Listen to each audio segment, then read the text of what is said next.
Welcome, everybody. Thank you so much for being here today. We have such a great presentation today. We do ask that you please mute yourself unless you have some questions. It'll be a very interactive presentation. So we hope that Jennifer will go over some of the tools you'll have today, so you can engage in some of the activities we have. So just make sure, just to let you know, you'll just need some paper, some pens, some maybe highlighters or color pencils, just so you can engage in some of the activities that we have planned. Um, our presentation today is until 1:30, so we hope you can stay the whole time, and we'll have an opportunity for questions throughout today's presentation. So just a quick introduction about me. I started right away and I forgot to introduce myself. So I am Julissa. I am the Director of Programming for the Children's Bereavement Center. And so we'll talk a little bit about the Children's Bereavement Center towards the end. But I am so excited to introduce our presenter today. We have Jennifer Wiles, a licensed mental health counselor. She is the Director of HEARTplay, a bereavement program for children, teens, and young adults at Good Shepherd Community Care in Newton, Massachusetts. So she's joining us all the way from up north. I'm sure the weather is a little bit more cool up there. Her current project, Expanding the Language of Grief, focuses on providing access to compassionate grief support services to people of all abilities. She's also the director of Camp Erin Boston. Maybe some of you have heard of Camp Erin. It's very popular for families who are grieving. So, and now is who now is in the 10th year supporting grieving youth and families. So Jennifer has taught nationally and internationally on the topic of children's grief. Jennifer is a board certified dance movement therapist, licensed mental health counselor, and is on the adjunct faculty at Lesley University's Graduate School of Arts and Social Sciences, where she is also a clinical site supervisor. So Jennifer is an active member of the National Alliance for Children's Grief, where she serves on the board of directors and chairs the education committee. So I'm going to turn it over to Jennifer. That's only a little bit of all the amazing work that she's done and she keeps doing. So Jennifer, go ahead. You should be able to also share your screen. Oh, Julissa, thank you so much for that introduction and for welcoming me so warmly to this Lunch and Learn. It's so amazing to see all of you here. I see on my screen we have about 40 people here, which is great. Some old friends, some new friends. It's wonderful to have you all here. So as Julissa mentioned, I am going to do a PowerPoint and share my screen, but I really love having a more interactive presentation. So it would be helpful if you could maybe gather at some point the following materials, if you have them. A simple piece of paper, just a plain piece of paper. And then if you have markers or crayons or colored pencils, that would be really nice to have. 3 colors. If you have 3 different colors, that would be great. And then the next thing sounds kind of crazy, but there's a method to my madness, I always say. A piece of string or yarn. If you don't have that, you could use, a cell phone charger or a mouse connector, something like that. And I think that's all you need, and just a willingness and an open mind and heart to hear what I have to say. So before I start to share my screen for the PowerPoint, I'm going to ask you all to participate with me in a ritual that I use to start all my groups and all my sessions when I'm working with young people who are grieving. So I invite you, you can turn off your camera if you want, but this is how I start, and I invite you to join me. So I'm going to stand up. And I know you're all muted, but you can say this out loud in your own space, and you can repeat after me. So we're going to feel our feet on the ground. We're going to reach our arms up overhead and breathe in and breathe out. Let's do that 2 more times. Breathing in and stretch up. and breathing out. One more time. Breathing in and breathing out. And then I'm going to say things, you're going to repeat them with movement. I am here.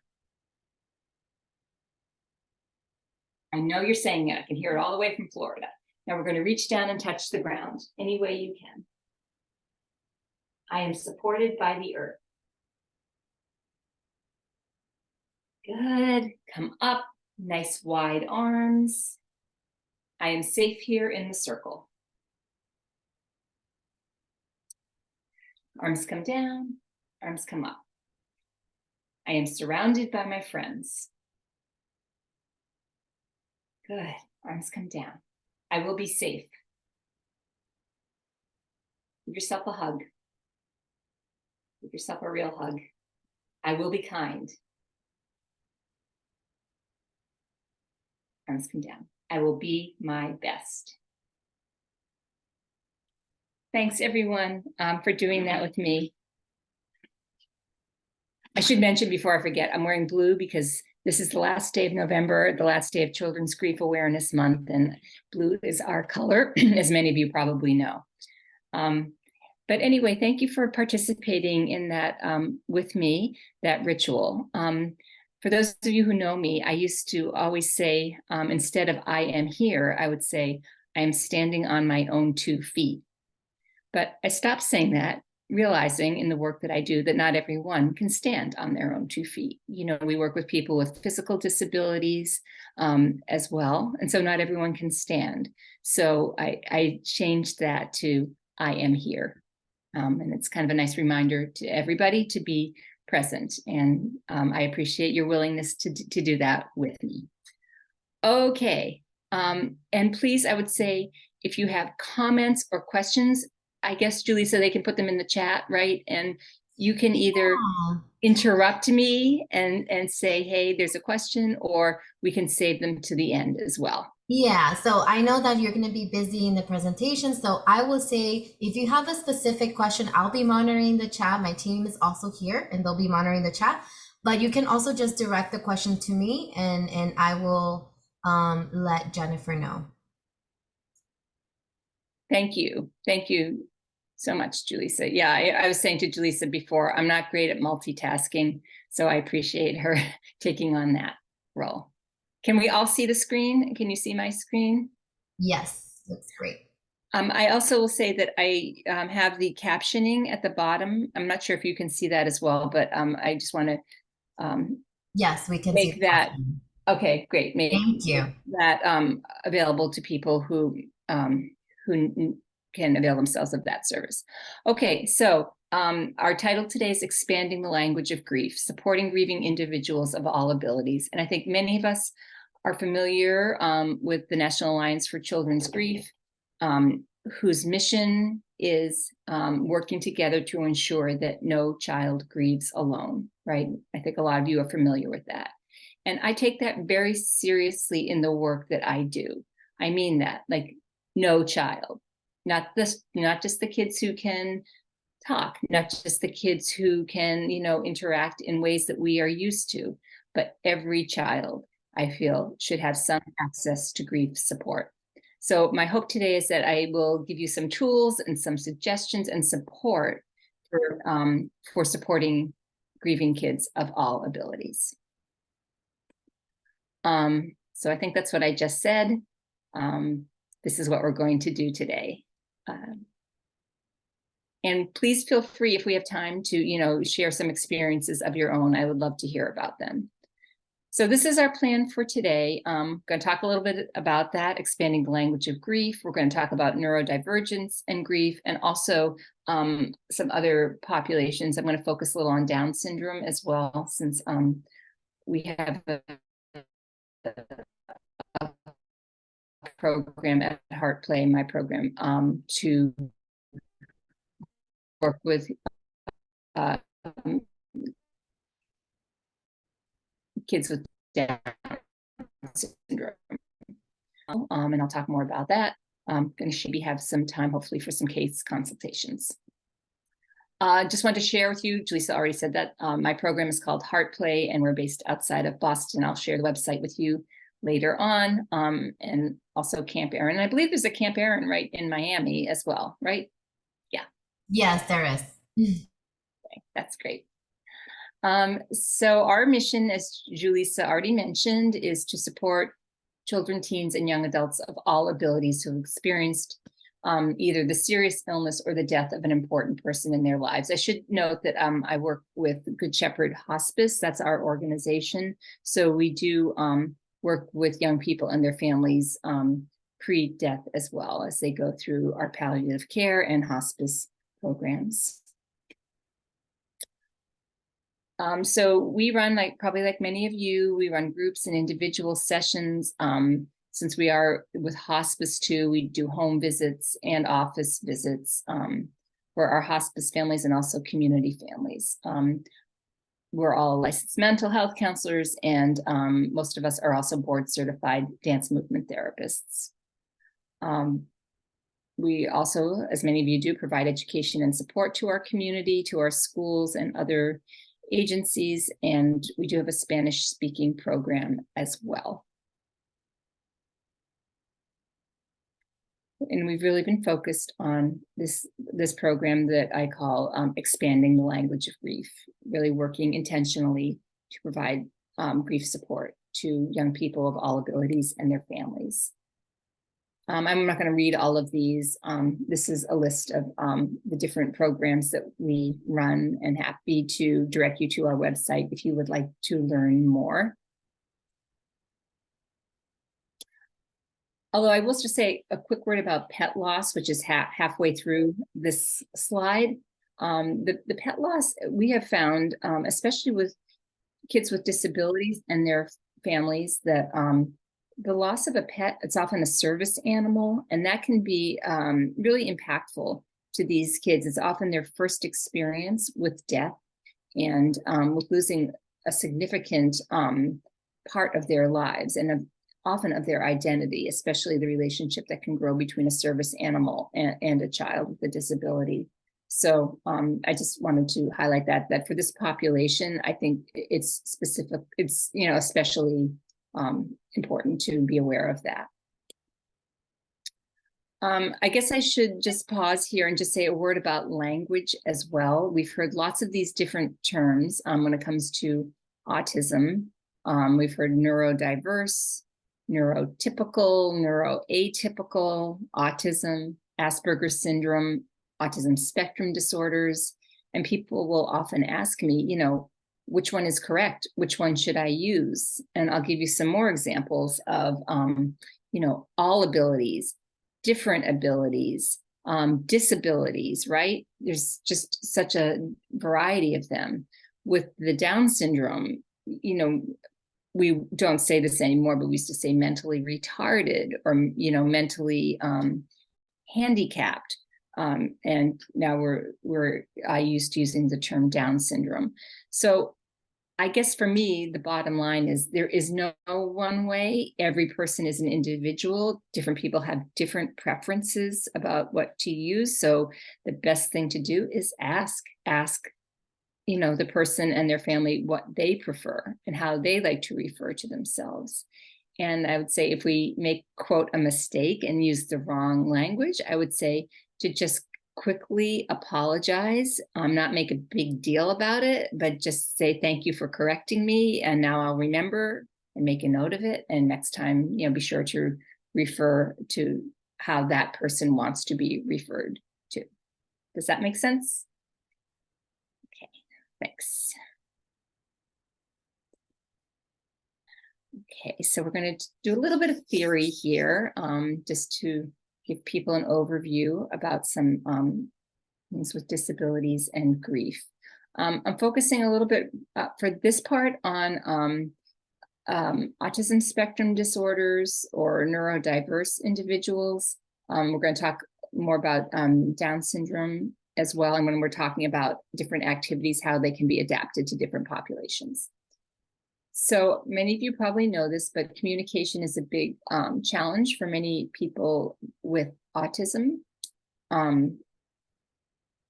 The speech can be a little different. Sometimes it's limited speech. Sometimes it's adult-like speech, especially for kids. Sometimes there's that echolalia of repeating things back. And there's also often a processing issue of being able to process multi-step directions and really focusing on what the speaker is saying. So for many of the kids that I work with, they are used to these graphics. I'm not sure if you've seen them before. It's part of the board maker software from Tobii Dynavox that many schools use. Well, I should say up in our area. I'm not sure about in Florida, but these communication boards and communication tools that can help some nonverbal people. And we're going to look at some examples of this in a few minutes. And of course, I think this is something we're all, those of us who work in this field may be familiar with, are the challenges with social interactions, with that reciprocal conversation, right? That back and forth, that we're not just, monopolizing a conversation or doing these long monologues where you're not giving room to the other person to speak, and an awareness of a shared interest, perhaps. Instead, just talking more about the interest that the speaker has. Eye contact can be an issue, that lack of kind of reading facial expressions to kind of get those signals that maybe you're talking too long, etc. That reading of body language, making friends, all these things can be super challenging.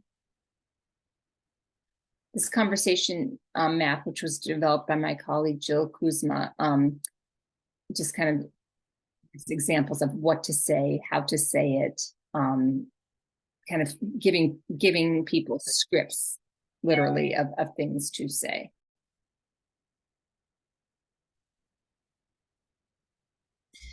Jennifer, I just have a question in the chat from Sure. Karen. It seems she really likes the visuals. Where can they obtain these visuals, especially for parents with Oh, who are nonverbal? I think we can do, Julissa. I just want to make sure with the audience, does that sound okay? So just give me a little time, and then I can share them with you, and you can distribute them. Okay, perfect. That sounds great. Thank you, Jennifer. Yes, I realized I should have said that. So thanks, Julissa, for that question. This is being recorded, and also that that I am happy to share my slides as long as you give credit to the people who constructed these slides. Any other questions before we go on, Julissa? No, that's it. Okay, great, thanks. So this repetitive behavior is also a big challenge for some kids. This repetitive motor things, doing and saying the same thing over and over again. Sometimes there are those movements of like hands flapping, sometimes jumping up and down, sometimes those are the two ones that come to mind. Sometimes spinning, I guess, could be another one.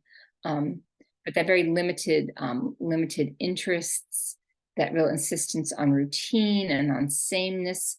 Change can be super hard. Transitions can be hard. The environment, as far as sensory things, can be very overwhelming. And when we think about this, maybe this is information many of you know already, but when we think about this in terms of grief and in terms of our programs and in terms of working with these kids who have experienced the loss or the death of somebody in their lives, you can see how disruptive a death can be, or a serious illness can be on their lives. And they need to be given tools on how to cope with these things. And I think it looks a little different than it does for maybe a typically developing child. So that's what we are going to focus on a little bit now.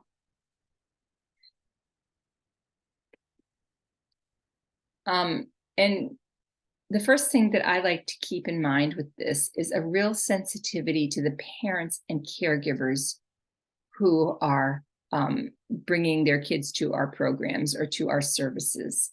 They are going through so much. If it's, say, a death in the family, this parent may be struggling with a lot of different things, with the death of maybe a spouse or another child, as well as managing the behavior and the activities of their child who has a disability.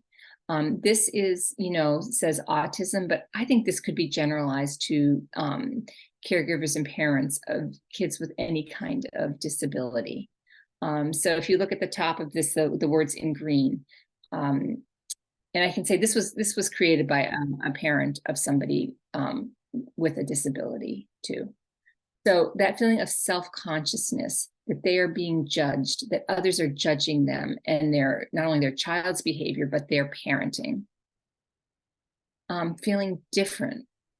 They experience everything differently because of the person with autism. There's often that wish and that longing that they could function like, quote, a typical family. And the more I do this work, I don't even know what that means anymore, a typical family, but we'll just leave it at that for now. Just longing to fit in, and that struggle to always deal with these symptoms of a disability. So that feeling of difference. And there's that anxiety piece, that worry piece, always a little bit on edge, always a little bit, as we say, hyper vigilant, right? And often what comes of that is this avoidance of the community, avoidance of maybe accessing services because they feel maybe it will be too disruptive to a group, that their child won't benefit from it, that people won't understand what they're going through, feeling misunderstood. Like everything, every activity, every maybe time they're coming to a center or to a session, they have to think ahead, think about all the things that could happen, that could, quote, go wrong, and develop strategies and how to deal with those things. And also be the translator, the interpreter between their child and the rest of the world. So always in that problem-solving mode. And we'll say doing all these things while grieving themselves, right? That's a lot for a person. And I think it's really important for us to have that sensitivity towards this. The far right column, though, is hopeful. And I see this all the time with people. They never give up hope that today will be better, that someone will be helpful, that someone will be kind, that someone will see what I see in my child. And that this was such a positive experience that I will come back and I will tell others to come back. So my wish for all of us today is that we all instill that hope in somebody. And I'm not saying we have to do it all ourselves. Maybe it's a matter of knowing what our resources are and connecting them to a resource that can really serve them and their family.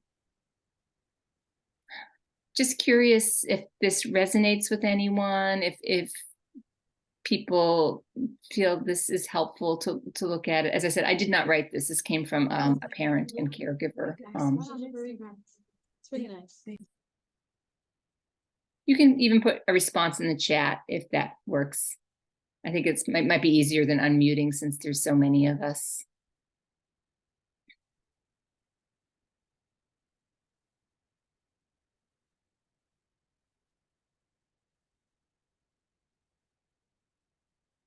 I'll just take a breath.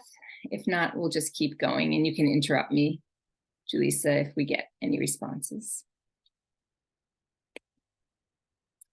So I guess that slide should have come before, considering the caregivers.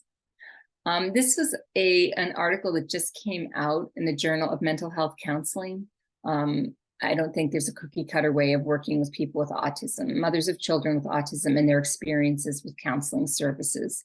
I found this article really interesting in what people go through in order to access any kind of services for their kids. I know in the introductions, many of you are perhaps mental health counselors or social workers or educators. And sometimes it's helpful, I think, to look at the perspective of parents trying to access the services. So the link to this article will be in the resources at the end. but I myself found it interesting. And when I think about, just the added thing of grief, a death loss, even a non-death loss with many of the families that we support, it's important to kind of add that to how stressful and challenging this can be for caregivers. I just wanted to also put this out. This is a group that I started a few years ago. It's a grief and loss group for people with a loved one on the autism spectrum. So really, I guess I'm focusing on the experience of the caregiver. This is a group I've been running through a Grief Reach grant from New York Life Foundation. And it's incredible, just those layers of grief and loss that come with the experience of being a caregiver for someone with a disability. And I think for all of us in this field, it's an important thing to focus on. And you can be in touch with me if you want more information about this service. So when we look at autism spectrum disorders and grief and loss, I think it's important to keep in mind some things. And we're going to talk about this with autism spectrum and then with Down syndrome. So I rely on this little book that I found a few years ago by a woman named Deborah Lipsky, who wrote this book, How People with Autism Grieve and How to Help. I think it's a self-published book. She wrote from her own experience. She identifies herself as an adult with autism. And she wrote about how it felt when her mentor and teacher died unexpectedly. And these are Deborah's words, that it's important to recognize that everyone experiences the emotions of grief and needs to be supported through the grieving process. And we always say this, I'm sure many of you say it in the work you do, grief is different for everyone. There's no one way to experience grief. There's not one specific emotion or behavior that everyone exhibits, right? It's different for everybody. So for some people on the autism spectrum, the reactions they display may be delayed. Their expressions of grief may differ from what is seen in neurotypical people and may include changes in their usual behavior. And the thing that I think is important to note too is this disconnect. The disconnect between the displaying of emotions that may contradict what they are actually feeling. Routines are extremely important, as we probably know. So those disruptions in routines, and death is inherently disruptive. They can cause that anxiety, and often the focus is on that anxiety that the routine is disrupted. And many interpret that as this person just does not care. All they care about is whether or not they are going to eat their dinner at 6 o'clock like they always do. What's wrong with them? Why aren't they focused on the fact that there's been this death or this really hard thing that has happened? It's just that is their safety. That is their the way that they look at the world. That's the way that the world makes sense. And that needs to be really attended to before any emotional needs get taken care of. I'll pause too and say what I've noticed with people with Down syndrome. With this, it looks different. The emotions are often more easy to access, and I think there needs to be more understanding and education on what death is, what that means, the permanence of death, that concrete, approach that we always encourage, people to take when explaining death to young people. Those are all really important, I think, to people with Down syndrome. And what needs to happen too is often more repetition, more patience. It's not going to sink in all at once. You think maybe you have explained it all, but there needs to be that reassurance and that repetition of the event and what has happened. And also work in talking about those emotions that are coming up and having ways to express those emotions. So I would like to talk a little bit about this RICE method, RICE model, excuse me, that I mentioned. This is a model that I developed And we use this approach in our work with everybody, every participant. I feel it's a pretty trauma-informed approach, and also really promotes that inclusive programming that I like to see. So the RICE stands for R is respected. We will always work to preserve your dignity and your humanity. So we want everyone to feel respected in our work. We want everyone to feel informed. That's the I. That we share our knowledge about grief. That we talk a lot about what grief is, what it looks like, what it feels like, what it means to you, the different emotions of grief, the different behaviors around grief, how it feels physically, all of those things. The C is connected. As we all believe, no one should grieve alone. We are stronger together. We promote that sense of community and belonging. And E is empowered.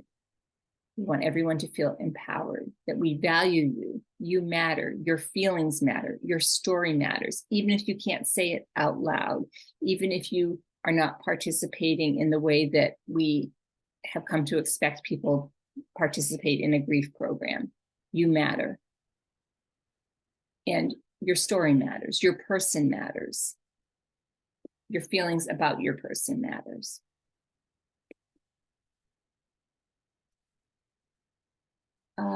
Okay, so we have that RICE model, and my other thing are the 4 S's, which are safety, structure, support, and snacks. I really love the snacks. And I often say, when I'm talking about the RICE model, if we were in person, I would have like Rice Krispie treats or something. We emphasize these things with food. But I kind of laugh about the snacks, but I really think it's true. We have to feed people, nourish them, and also give breaks.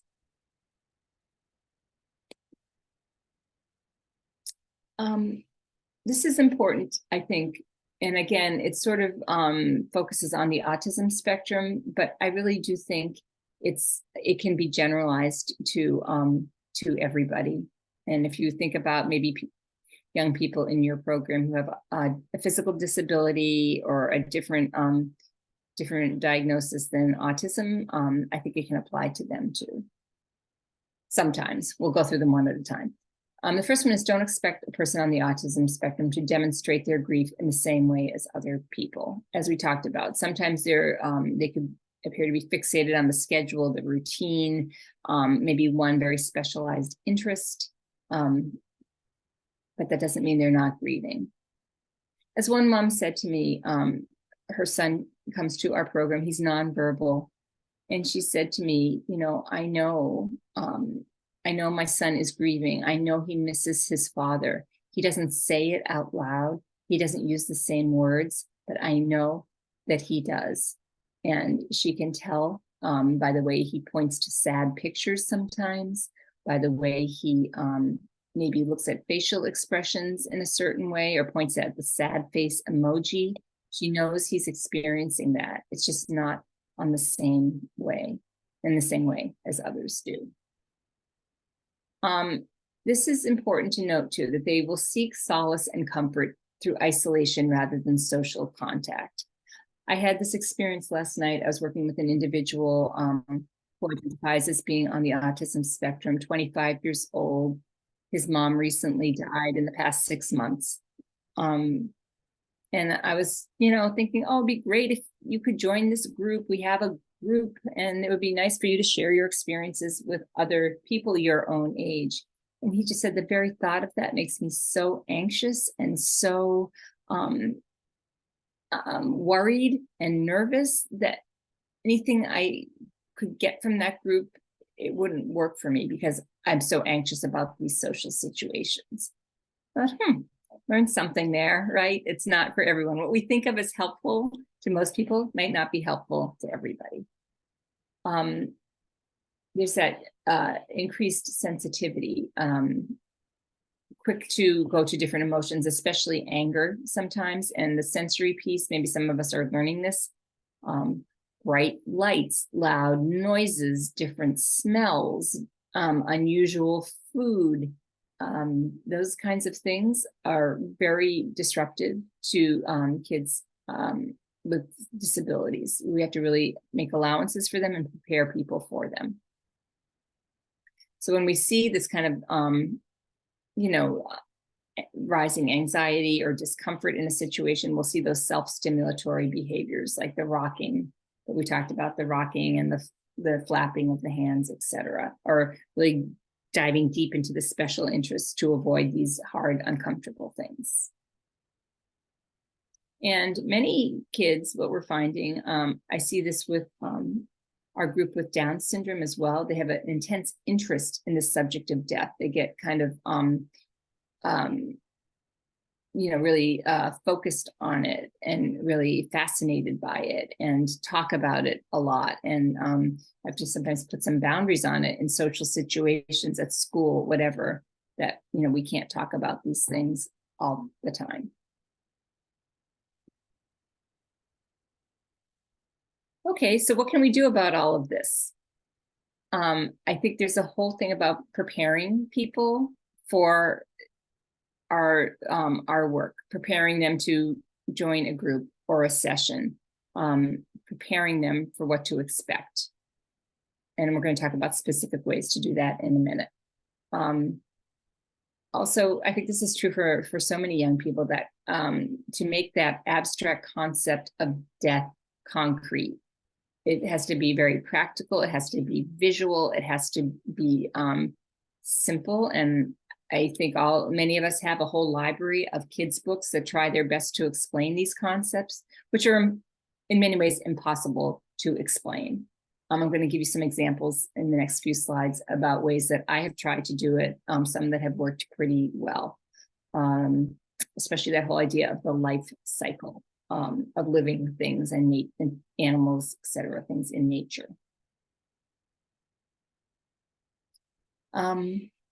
Okay, so I think we'll do that.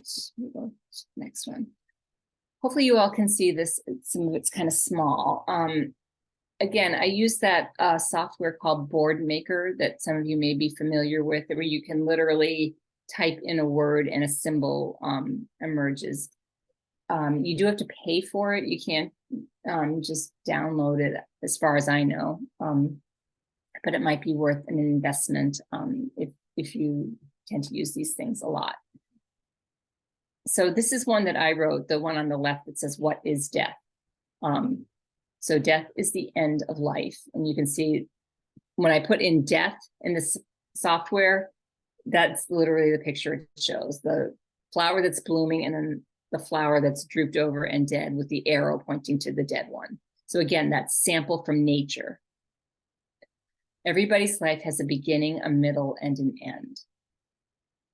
When a person dies, it means that their body stops working. We've all used this language, I think. Their heart does not beat anymore. So it's like that's, here's the picture of the heart with the line through it. They do not breathe. Picture of the breath coming out of someone's mouth, right? They don't eat, they don't sleep, they don't talk. The lines through those actions. We will never see them alive again. And there's the picture of the live flower. And this was advice I got, which I think has been really helpful to use, to always give permission for questions. It is okay to have questions about death, to allow for that. The example on the right is not mine, and I believe that citation is there at the bottom of the slide, called Going to a Funeral, where someone got specific pictures of things, photographs of the different things to expect. And maybe some of you have done this, but like customize the story for any particular person. I'm not going to, take the time to read through all of this, but you can kind of prepare people for these different situations and different experiences. Some work that I have been doing these past couple of years is collaborating with our local autism alliance, it's called, a family network for autism support in our community, and working with local funeral homes to make sure that they are autism welcoming businesses. So we work with the funeral home staff. Some of this information that's on this presentation comes from that, of explaining to the funeral home staff about what is autism, what is, you know, well, they know what grief is, but how do people with autism sometimes experience grief and loss? What are some things they can do in their funeral homes to make families feel more welcomed and comfortable there? So preparing that child in advance, having a quieter space in a different room, maybe when things get a little overwhelming, say at a wake or a memorial service at a funeral home. Sometimes providing them with the headphones so the noise is muffled. So we have found this to be a really cool program and a way to build connections and partnerships with our funeral homes, and many of them have found it incredibly helpful. Because as we know, death happens to all of us. It doesn't spare someone just because they have a disability, right? So it's important that all feel welcomed in this part of our culture, which provides support to people who are grieving. Okay, so this is another social story that I want to share. I have to get out of, I'm going to stop sharing the screen for this slide, go to a different slideshow so I can show you the whole story. So this is how do people act when someone dies. Again, here's that graphic of dying, and these are people. Okay, so just give me a second to transfer over to the social story. I'm going to share my screen again. Jennifer, in the meantime, I just wanted to share a comment from the chat that just says, thank you. Karen says, I really love this way of explaining death to children. It speaks facts without being insensitive to whatever religious or spiritual practices that their families may have. Oh, thanks, Julie. So what is the person's name who said that? Karen. Karen, thank you for that comment. Yes, it's true to try to be respectful and inclusive of everyone, and so we try, and I appreciate that feedback. So this is another social story I wrote. I found it important to do this because what many of the kids I work with have noticed is they go to, say, a memorial service or a wake or maybe a shiva in different cultures. And when people gather to give support or remember a person, of course, people are sad, but also we see other things. Sometimes people are talking, they're laughing, they're remembering funny things about the person, they're sharing other things. The mood isn't just one way. And for such concrete thinkers, that's very distressing to them. That why are people laughing? This is very sad. And so I tried in this social story that I wrote, which I've shared with kids with autism, I've shared with people with Down syndrome, trying to explain that, like that thing that we don't always just feel one feeling. So you can take a look at this and tell me what you think. I'm open to feedback. So how do people act when someone dies? Something happened to this slide. I'm sorry. That's a mistake, that those faces look kind of weird. But that's people, again, people act in different ways when someone dies.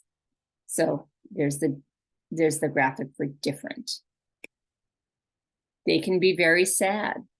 They can cry. Sorry, I don't know what happened with the formatting here, but you get the idea. They can be very sad. They can cry.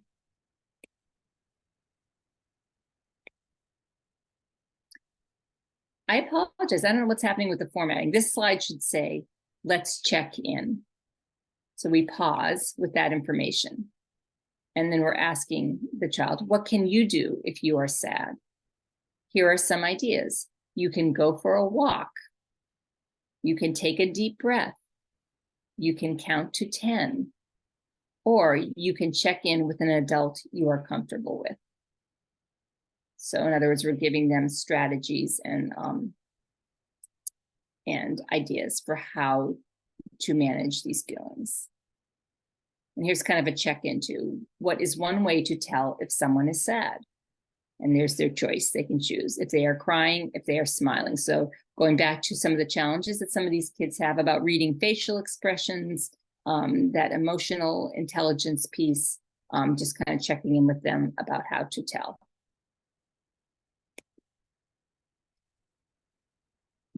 They may want to be with other people, or they may want to be alone. So these are the different styles of coping. Remember, we said that that thought of being with a lot of people can be so stressful and anxiety provoking. They need that solitude in order to recharge. So these are the two options of being with other people and being alone. So let's check in again.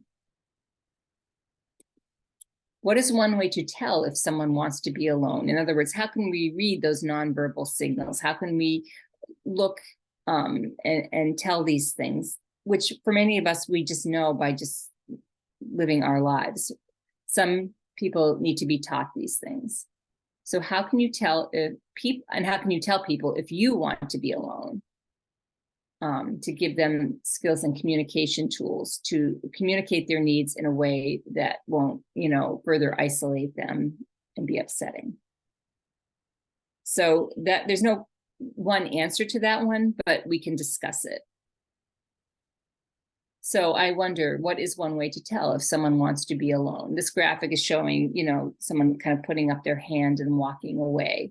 So maybe, in your work with a child, you could practice some of those things. And how can you tell someone if you want to be alone? And so maybe giving them scripts like, excuse me, I need to step away, or I need to go in the other room for a little bit, that kind of thing, to give them language. And that could be another script if people need scripts.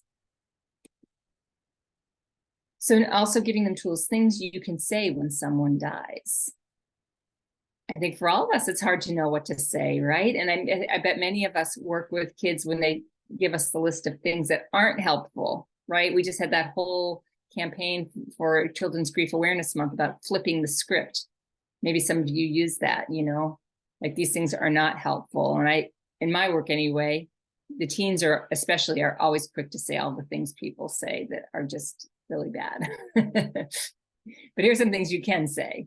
And this was before Flip the Script, so maybe I'll steal some things from that.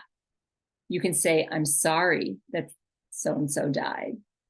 You can say, I'm thinking of you. And that slide on the left there with the hand on the chest is, and that circular motion, I don't know if you can see me, that's sorry. I'm sorry in sign language. Or I'm thinking of you. I'm not sure what that was supposed to say, but let's practice saying these things together. So, I'm sorry, or I'm thinking of you. It is okay to have questions about how people might feel when someone dies. I think that's it. Okay, I'm going to escape from there. I'm going to stop sharing for a second. Yes. So I will say too, to go back to that question about how can we get these things, these are all available on our HEARTplay website, which I guess I can put in the chat as well. Or maybe not. Well, we'll get you the HEARTplay website. Or Jaleesa, maybe you can do it. There. Yeah, heartplayprogram.org. So under resources, and it's on the last slide of this presentation too. There are all these social stories that I'm showing you that you can access and use. Thank you, Jaleesa.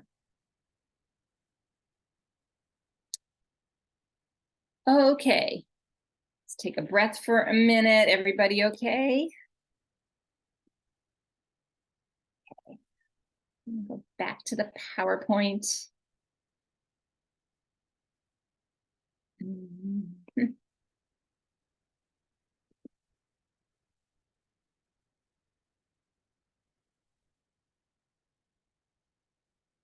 we see, it says social story 2.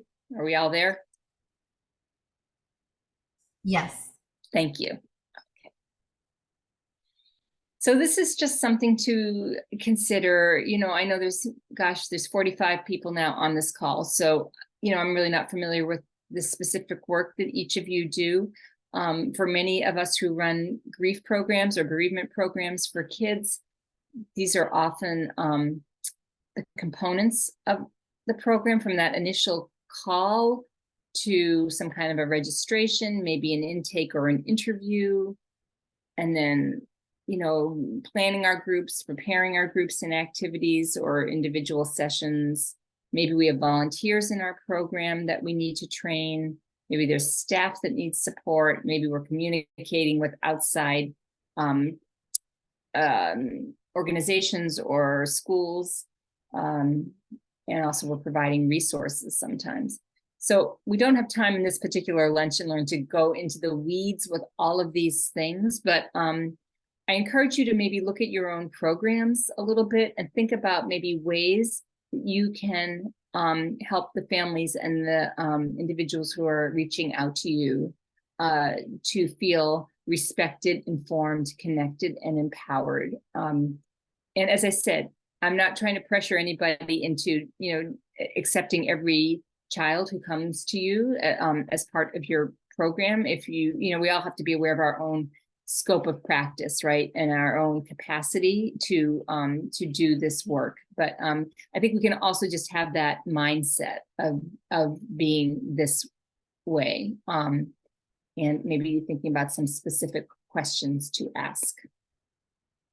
So I'm going to look at some of these components and just say that initial call, when someone calls to see if they can work with us. And you are gathering information, whatever that may be. But I think when we're wondering about kids with a disability, I think it's really important to start with the strengths, to start with, tell us about your child. What are they good at? What do they love? What brings them joy? I think that approach, strength-based approach, is really a way to build a bridge between the caller, often the caregiver, and your program.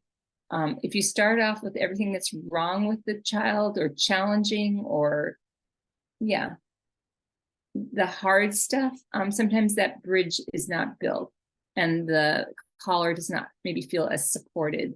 And as we went back to that slide of how parents experience this, I think it creates more anxiety and more stress sometimes. I'm sure many of you do this already, but maybe in your application or registration form, as I said, that strength-based is great, the special skills or talents or interests of the participant. And to ask about an identified disability or diagnosis, because what people have shared with me, as I talk about these subjects all over the country, really, is that often we are totally surprised, like the parent has not maybe disclosed anything about their child, maybe in fear that they'll be rejected. But the first time you're really seeing the extent of their disability is when they walk through the door for the first time, and we're not prepared, right? And that can create a lot of stress for our staff and for our volunteers and for everyone involved. So we want to get as much information as we can, and the best way to support this this participant before they even walk through the door. And then maybe some of you do interviews before they join a program. Again, I like that strength-based approach. I like the proactive approach. And I'm going to show you another slide in a second about the interview. What I will often do is send the parent or caregiver the list of questions we're going to ask in the interview beforehand. And depending on the child's developmental age and their abilities, I can either do the set of questions or the schedule of what to expect in those picture graphics, or I write the words out with the check boxes. So they can, we break down that experience into smaller, manageable chunks. And I do that same approach if they join a group. They will know the plan for the group a couple of days beforehand. They will know exactly what we're going to do, what time we're going to do it, so they can be prepared. I'm not going to read all this. I think you all can read it. Here's an example of an interview checklist. So to be honest with you, I usually handwrite these, but this is what it looks like. And like very manageable, as I said, like break it down into little pieces. One, come into the office, check. You know, say hello to Jennifer, that's me, check. Here are the 4 questions that we are going to ask you. I'm not going to ask you 30 questions on the first day I have met you, but let's kind of keep it to maybe the basics. And you can see those questions. And then we take a break, because that's a lot. And I give them credit for answering those questions. And here I am with the snacks again. But that's what I do. Okay, and then we take them for a walk. We let them see the space, see where the bathrooms are. For some kids, I have to flush the toilet to hear what that sounds like. You know, smell what it smells like in the room where you have the group. Have them walk around the perimeter of the room to get a sense of that, where they're going to be sitting, etc. Maybe an example of some of the materials you use. And then that's it. I always say, like, quit while you're ahead, leave on a high note, keep it short and sweet. You know, and you can of course gauge this to adapt to the level of the kids and what they need. And then as we're preparing, you know, you might want to think about being in touch with other people who work with this child. Maybe some of the school staff, of course, before school ends for the summer, always helpful. And maybe some outside support. I think that was supposed to be a PT, not PR, sorry about that. Physical therapist, occupational therapist, speech therapist, you know, any mental health support they're getting. As I mentioned, schedule for, say, a group or an individual session sent in advance to the caregiver. I have to say too, you know, for me, it helps to put those times on a schedule for a group, because it helps me to kind of plan and to kind of stay on task as well. And you can see some of those supplies that they might bring, like the headphones. I'm not sure if you all have seen this, but many of the kids I work with bring the headphones for that sensory regulation piece, the fidget toys, special dietary considerations, and the social stories to prepare for a group. For the group that we run with kids with Down syndrome, I think I'm going to just see what the next slide is. Yeah, I'm just going to pause this again, and I'm going to show you an example of a schedule for our group with people with Down syndrome. We're doing pretty well with the screen sharing, right? This is pretty good. Yeah, great job, Jennifer. Thank you.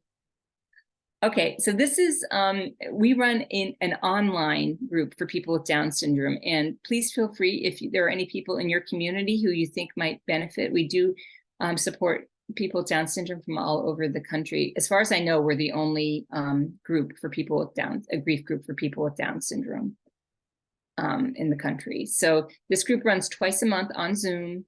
We send care packages or comfort kits to the participants before the group with just little program supplies in it. And we send them the schedule again with some visuals. So welcome back.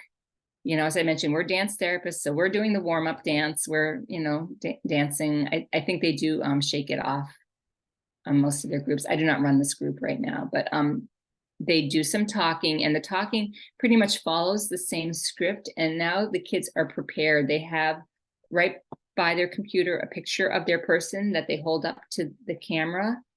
And with this group, with the Down syndrome group, they can really express more emotions. They're much more expressive that way. They all they made this up. They take the picture and hug it to them.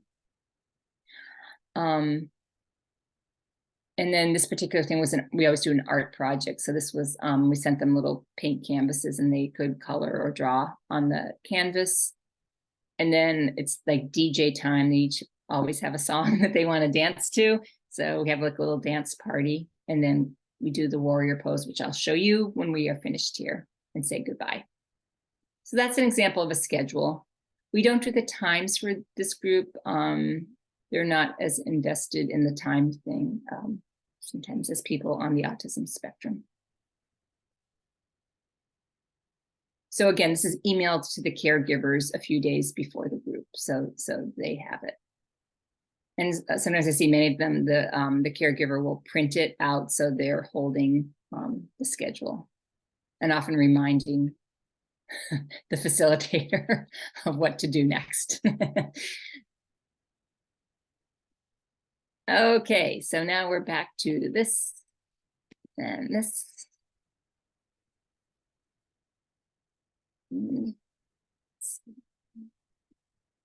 Volunteer training, I think this is a topic for another time. I feel like I could do a whole day's worth of training on this particular topic, but I think the bottom line is you kind of have to have the buy-in of everyone in your program in order to accommodate some of these kids, right? It can't just be one person deciding this, but you really want to make sure that volunteers, which many of us use for our program facilitation, they are on board with it. They understand it. For many volunteers, they have not had experience maybe with a child with a disability. They don't know what to do. So our goal and our one part of our task is to help them be comfortable about it, to name that fear and that uncertainty and that what do I do if certain things. So just something to keep in mind. I'm sure most of you do these things, so but that's kind of the components I use when I'm sending out the schedule in advance. Oh, and I will say this isn't just for one kid to have the schedule and no one else. You know, one of the purchases I made when I got a grant was just to buy clipboards, buy colored clipboards, and every kid in the group gets the clipboard and the schedule. I like having a schedule, you know, everybody does. So we're not singling out that one kid as needing this thing that no one else needs. Everyone has the schedule. So we're doing that whole thing of respecting their dignity. And I have to say, many kids benefit from having a schedule. And it's nice to have those clipboards. We all feel very important when we have a clipboard. Okay, I think that's a lot of information. So I'm going to share with you a couple experientials, we call them, little activities that you could maybe try in your groups or in your individual sessions. This one I call Running Our Race. And the theme for this is, you know, pacing ourselves, focusing, listening to our bodies, and we're going to be identifying coping skills. So you don't need any materials for this except yourself. We are going to take 1 minute, and I'll time us. 1 minute. I'm going to put on some music. We're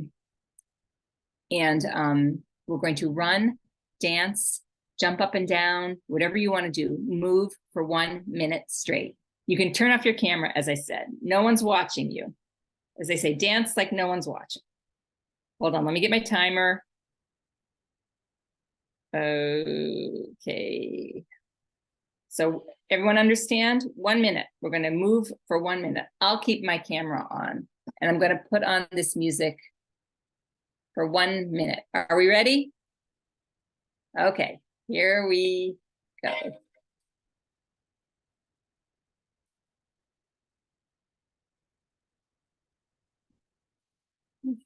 I'm not sure if the sound is on. We don't hear it, Jennifer. What, Julissa? The sound we don't hear. Oh, let me try it again. Hold on. I'm going to stop that. I think you might have to share sound. Yes. Let me go to advanced. Computer audio. All right, let's try this. Start again. Do you ever feel so paper thin, like a house of cards, one blow from caving in.